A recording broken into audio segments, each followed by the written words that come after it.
कहाँ गए जम्मू कश्मीर के मॉडल स्कूल्स? जम्मू कश्मीर में हर एक एजुकेशनली बैकवर्ड ब्लॉक में मॉडल स्कूल बनने थे, हाई क्वालिटी के सेकेंडरी स्कूल बनने थे, लेकिन कंट्रोलर एंड ऑडिटर जनरल की रिपोर्ट ने सवालिया निशान खड़ा कर दिया है स्कूल एजुकेशन डिपार्टमेंट की फंक्शनिंग के ऊपर और ये कहा है कि 10 साल तक 44 करोड़ रुपए आपके पास पड़े रहे मॉडल स्कूल्स बनाने के लिए, वो पैसे जो हैं वो अनयूटिलाइज रहे। 10 सालों में आपने एक भी मॉडल स्कूल नहीं बनाया। मैं आपको बता दूं कि ministry of human resource development को ये पैसा अब जम्मू कश्मीर की सरकार को वापस देना होगा विद इंटरेस्ट, क्योंकि जो पैसा जम्मू कश्मीर में मॉडल स्कूल बनाने के लिए दिया गया था, जब उसका इस्तेमाल ही नहीं हुआ तो क्या की ऑडिट रिपोर्ट कहती है अब ये पैसा आप मिनिस्ट्री को वापस करें। जो इंटरेस्ट इसके ऊपर बैंक में पड़े इस पैसे के ऊपर एक्रू हो गया है वो भी आप मिनिस्ट्री को वापस करें और साथ ही में रिस्पॉन्सिबिलिटी फिक्स करें कि कौन वो ऑफिसर थे, कौन वो लोग थे जिनकी नाकामी की वजह से ये मॉडल स्कूल्स जम्मू कश्मीर में बन नहीं पाए। Department of school education and literacy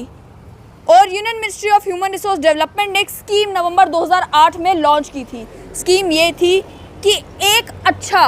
good quality secondary school जिसे मॉडल स्कूल कहा गया हर एक एजुकेशनली बैकवर्ड ब्लॉक में जम्मू कश्मीर में होना चाहिए। ये भी कहा गया कि क्योंकि जम्मू कश्मीर एक स्पेशल कैटेगरी स्टेट है, इसीलिए इन स्कूल्स को बनाने के लिए 90% पैसा केंद्र सरकार देगी, 10% पैसा स्टेट गवर्नमेंट को देना था और ये 90-10 का जो रेशो है ये फिक्स कर दिया गया। उसके बाद ये कहा गया कि जम्मू कश्मीर की सरकार ने नवंबर 2009 में proposal grant in aid committee को दिया। प्रपोजल देकर ये बताया उन्होंने कि हम मॉडल स्कूल कहाँ बनाएंगे, कितनी कॉस्ट होगी एक यूनिट की। उसके बाद लगभग 24 स्कूल्स जो हैं वो सेटअप करने थे। जो डिसाइड हुआ था कि 17 नए स्कूल्स बनाए जाएंगे और उसके अलावा 7 एग्जिस्टिंग स्कूल्स जो हैं वो एजुकेशनली बैकवर्ड ब्लॉक्स में सेटअप किए जाएंगे।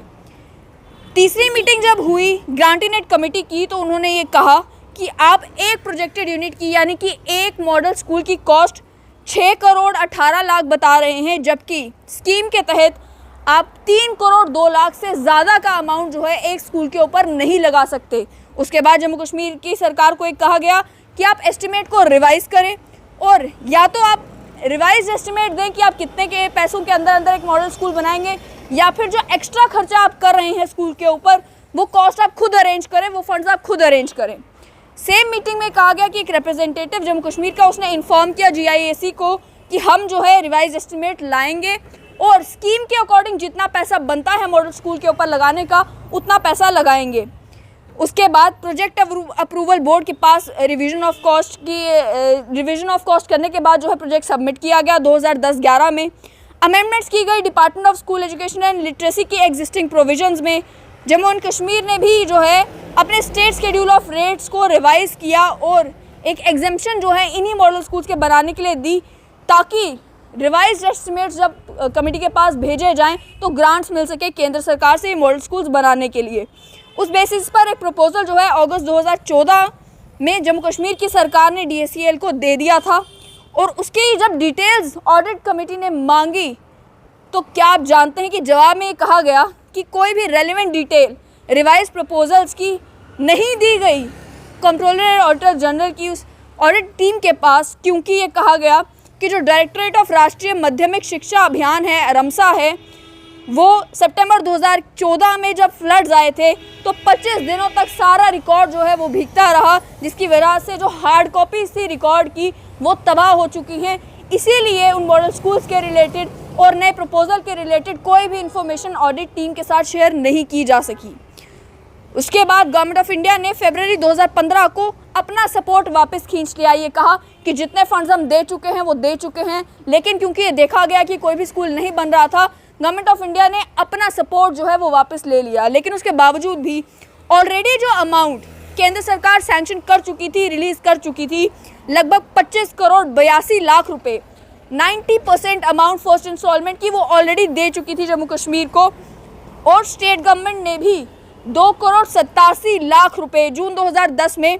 स्टेट प्रोजेक्ट डायरेक्टर सर्व शिक्षा अभियान को दे दिए थे ये मॉडल स्कूल्स बनाने के लिए। जो एंटायर अमाउंट था 29 करोड़ 23 लाख रुपए का वो दिसंबर 2010 में स्टेट प्रोजेक्ट डायरेक्टर के डिस्पोजल पर छोड़ दिया गया था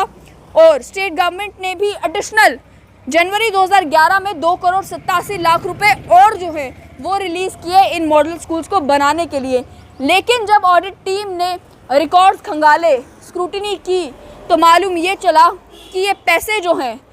ये सेविंग बैंक अकाउंट जो जम्मू कश्मीर नूर सोसाइटी का है उस सेविंग बैंक में पड़े रहे। 10 साल गुजर गए, उस पैसे का इस्तेमाल भी नहीं किया गया और ना ही कोई मॉडल स्कूल जो है वो बनाया गया। आखिर में क्या की ऑडिट रिपोर्ट कहती है कि मॉडल स्कूल आपने बनाए नहीं, जो पर्पस था पैसे देने का वो आपने पूरा किया नहीं। तो अब एक काम करें, आप ministry of human resource and development को ये सारा पैसा जो आपने अनयूटिलाइज छोड़ दिया है ये वापस करें और साथ ही में जो इंटरेस्ट सेविंग अकाउंट में पैसे पड़े जो है जमा इसके ऊपर होता रहा वो इंटरेस्ट भी आप MHRD को वापस कर दें। साथ ही में उन्होंने ये भी सवाल पूछा है कि पता किया जाए कि किस कारण से ये मॉडल स्कूल नहीं बन पाए। जब कैग ने चीफ अकाउंट्स ऑफिसर समग्र शिक्षा से पूछा तो ये कहा गया कि अमाउंट जो है इनिशियली अप्रूव कर दिया गया था, लेकिन ये अमाउंट काफ़ी नहीं था मॉडल स्कूल की कंस्ट्रक्शन के लिए। जो रिवीजन ऑफ कॉस्ट की गई थी उसके वो रिवीजन ऑफ कॉस्ट जो सबमिट की गई थी प्रोजेक्ट अप्रूवल बोर्ड के पास, उसका जवाब अभी तक अनडिसाइडेड था जून 2020 तक। तो जवाब मिला नहीं, इसलिए हमने कंस्ट्रक्शन शुरू नहीं की। उसके बाद ये भी ऑडिट रिपोर्ट में कहा गया है कि ये रिप्लाई जो है ये स्टैंड नहीं करता, क्योंकि कहा यह गया था कि अगर आपके पास एक्स्ट्रा पैसे नहीं हैं तो उन एक्स्ट्रा पैसों को जम्मू कश्मीर की सरकार को अरेंज करना था, वो एक्स्ट्रा पैसे केंद्र सरकार ने नहीं देने थे। आपने कोशिश तक नहीं की कि आप एक्स्ट्रा पैसों का कहीं से अरेंजमेंट कर पाते ताकि आप मॉडल स्कूल्स बना पाते। और फिर आखिर में ये कह दिया गया कि अनस्पेंट अमाउंट जो है वो तो वापस किया ही जाए। साथ ही में सबसे इम्पोर्टेंट बात ये कि जिन ऑफिशियल्स की गलती है जिनके कारण से ये मॉडल स्कूल बन नहीं पाया, ये जो मॉडल स्कूल जम्मू कश्मीर में एजुकेशनली बैकवर्ड ब्लॉक्स में बनने थे, जिन ऑफिशियल्स की गलती की वजह से, लापरवाही की वजह से, केयरलेसनेस की वजह से, या जिन्होंने इंटरेस्ट नहीं लिया ये स्कूल्स बनाने में, उनकी रिस्पॉन्सिबिलिटी फिक्स की जाए, पता किया जाए कि ये कौन ऑफिसर्स हैं और उनके खिलाफ एक्शन लिया जाए, ऐसा ऑडिट रिपोर्ट कहती तो है। लेकिन आखिर में बात यही आती है कि क्या ऐसा होगा, क्या पता किया जाएगा कि किसकी गलती थी जिसकी गलती की वजह से लगभग 44 करोड़ रुपए बैंक के खाते में पड़े रहे, लेकिन उसका इस्तेमाल स्कूल बनाने के लिए नहीं किया गया।